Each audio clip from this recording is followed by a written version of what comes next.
niombe sana wazazi tuwasimamie vijana wetu waweze kusoma.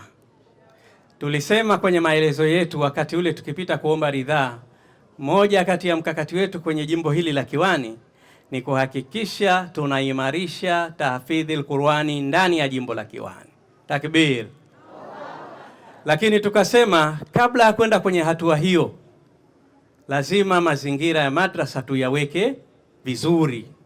Lile eneo tulilokuwa nalo hapa leo, naliona kwenye macho yangu, lile banda lilokuwa hapa kwa kweli halikuwa na mazingira mazuri. Lakini leo vijana wetu alhamdulillah, na wazazi tumefurahi kwa sababu madrasa yetu sasa ina mazingira mazuri. Hii tutaitumia kwa shughuli zetu za kidini, lakini na shughuli zetu za kijamii tutaweza kupata eneo zuri la kutumia kwenye eneo hili.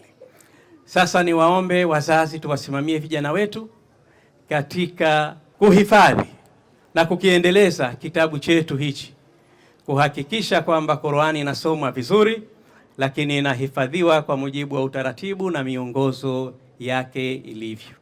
Madrasa hii leo sote tunafurahi, ni mpya, imependeza, si ndivyo? Lazima tuitunze miundombinu hii. Tuna vyoo kule vizuri kabisa. Tusije tukapita hapa tunakwenda kule vyooni hakwendeki. Lazima kamati muweke utaratibu wa kusimamia usafi lakini na matunzo ya hii madrasa. Naamini Kiwani mtajipanga vizuri kuhakikisha madrasa hii hata tukipita baada ya mwaka basi inaendelea kupendeza hivi hivi na inaendelea kutoa taswira nzuri kwa dini yetu, lakini na kwa kitabu chetu kitukufu cha Qur'an. Si ndivyo wana Kiwani?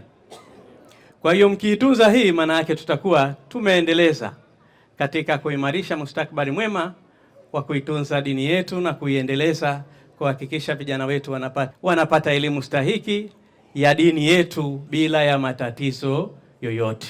Ujenzi huu wa madrasa wenye vyumba 4 vya kusomea, ofisi ya mwalimu pamoja na vyoo 8 ulianza rasmi tarehe 10 mwezi wa kwanza 2026.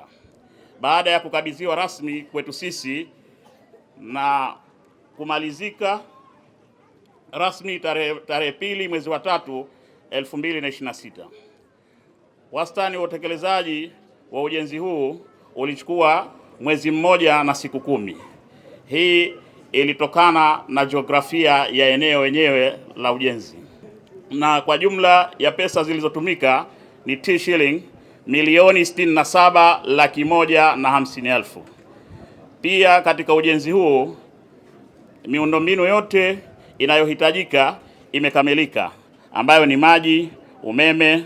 Pia tumeweza kuweka meza katika ofisi ya mwalimu pamoja na viti. Tunashukuru, alhamdulillah, makamo ametufanyia la kheri na Mwenyezi Mungu anlipe ujira wake.